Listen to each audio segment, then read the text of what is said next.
Hi, I'm Alex Archbold. I've been buying and selling antiques since I was a kid.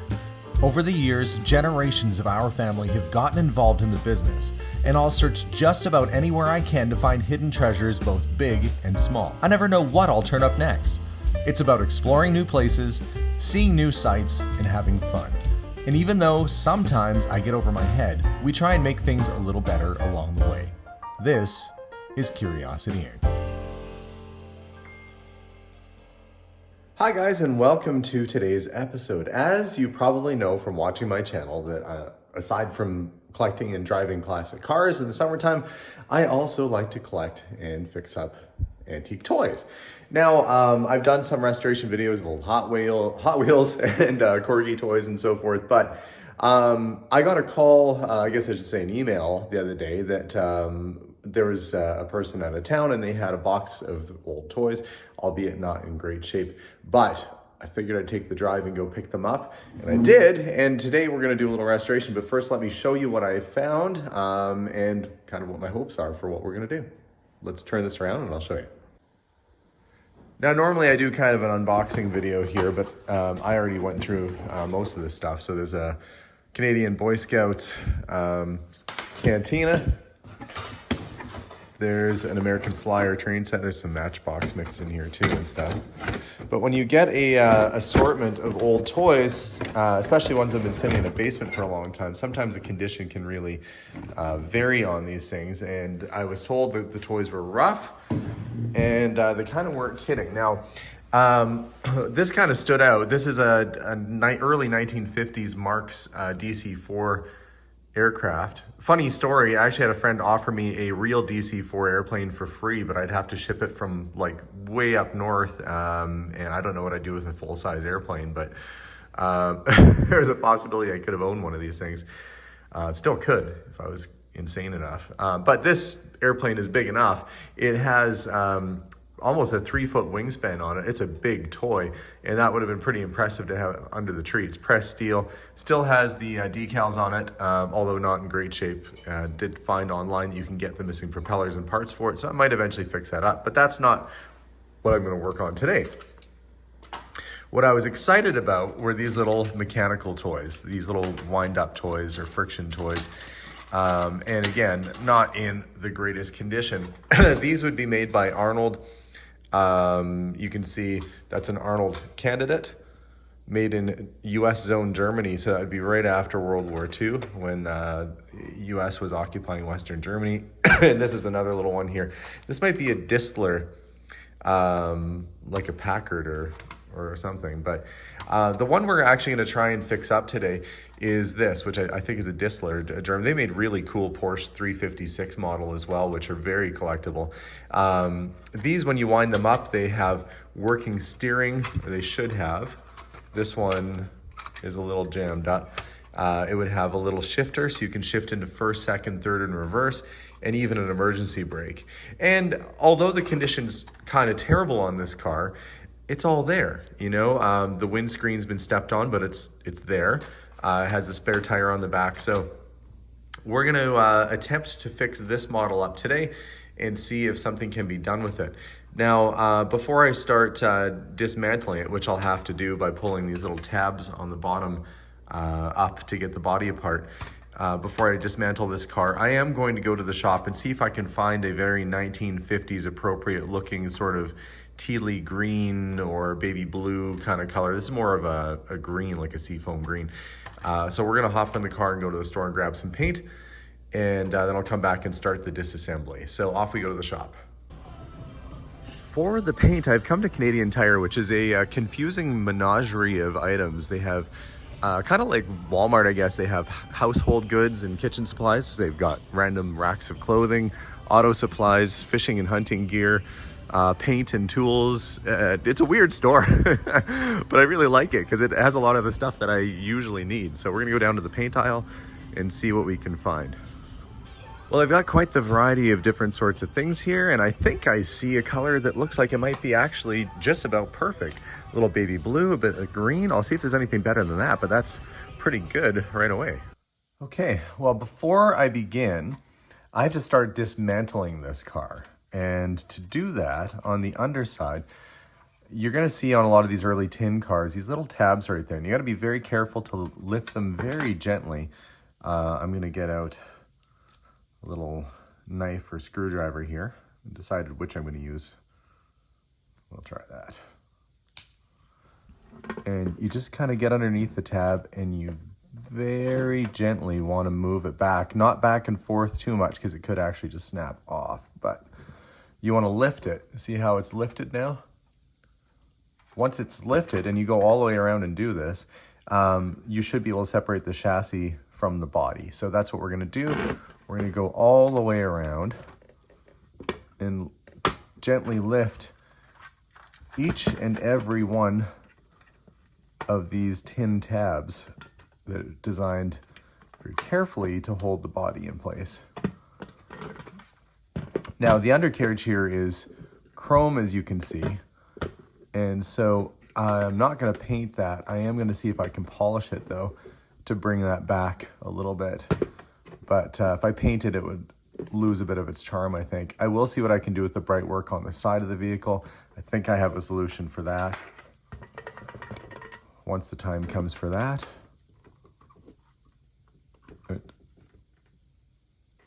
Sometimes when you find a 1950s toy car and it's made in Japan, they used to recycle like soup cans and stuff, and you'll see the printing on the underside of, you know, whatever product it was that they used the metal from, recycled the metal from.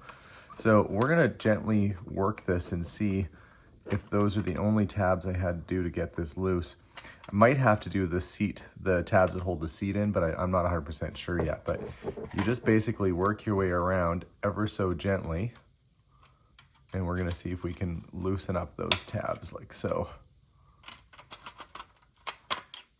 And you go all the way around until you have them all loose. Okay, I got all the tabs loose, and voila.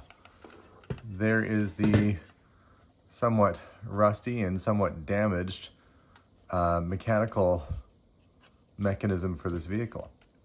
So this is the wind-up mechanism with the spring that operates the drive wheels. The drive wheels have been bent in, so we'll give this a little bit of attention here and try and bring it back to life. But we can set that aside now and have a look at the body.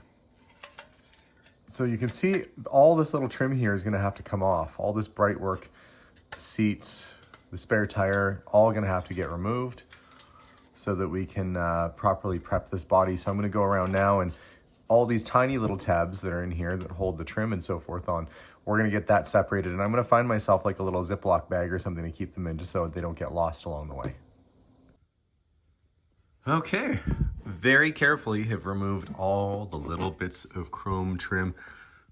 Gosh, it's crusty. And I know we don't have smell-o-vision, but this fellow must have been a smoker because it smells like cigarette smoke. We're gonna give that a bit of a bath, a bit of a wash, get this cleaned up, and see if I can't get rid of some of the rust and crust that's on there with my special rust remover. But yeah, let's go give this a wash down, and then we'll start the sanding and the actual little body work on this car. Okay, with the body washed down, I'm going to use my little palm sander here just to get the majority of the stuff off. When I get near some of these high points or details, I might hand sand it, but I'm gonna see how much I can get off with my palm sander, and that'll at least, we'll see what there are for dents and things that'll have to be mended on this car. So let's tear into it. Well, I've given it a little bit of sand to the top there. You can see it's getting a lot of that surface rust off and getting down to decent metal. And there are a couple low spots there, which I'll address that after. So I'm gonna basically just sand the whole darn thing and see what I have to work with here. So away I go. Now, I do have a couple little dents in the body here, and I'm actually using my hammer and dolly, which you use on a real car, to try and get that out. So I'm just getting it ever so gently, because this is tin.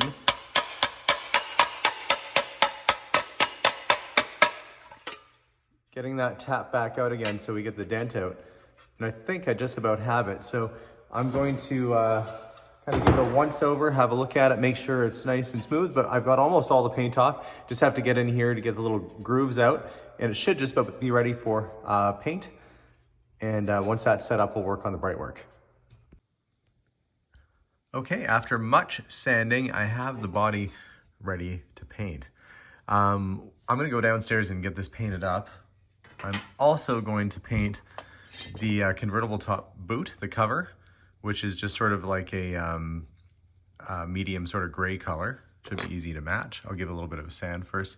And then all the bright work here, well, I gave it a little bit of a sand and washed it down. And I have a special chrome paint that I'm gonna use on that to try and bring that up. The seat, it was actually okay, just cleaned that up.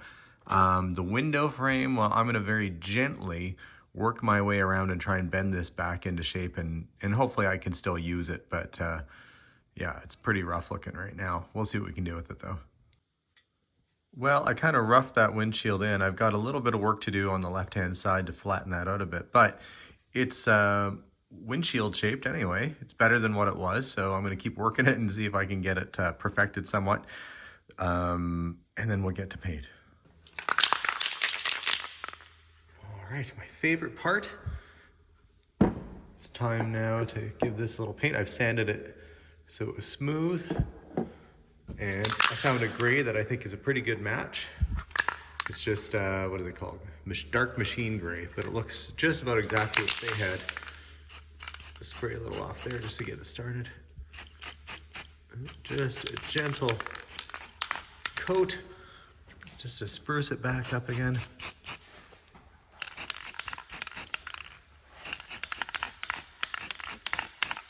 There we go. Let that dry, and we'll start on the body. So my most favorite part of any project is making it shiny. I'm gonna do a couple coats just so I don't have the paint run.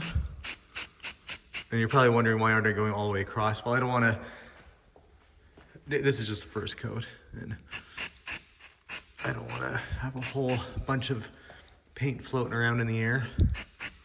So I'm just going slow and steady.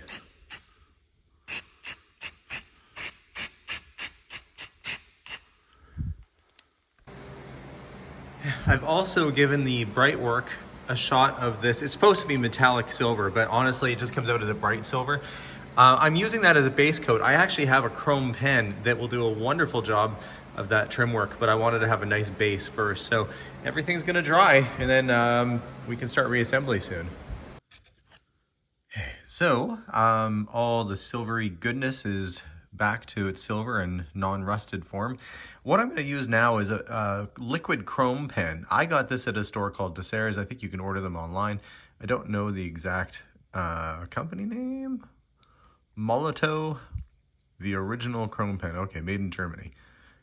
But it works great, and you just basically brush it on. It's got a little cap on there, and once that's off, you see the tip, you just gently brush it over top and you end up with chrome. All right, that chrome paint works really, really nicely. Looks just like chrome plating.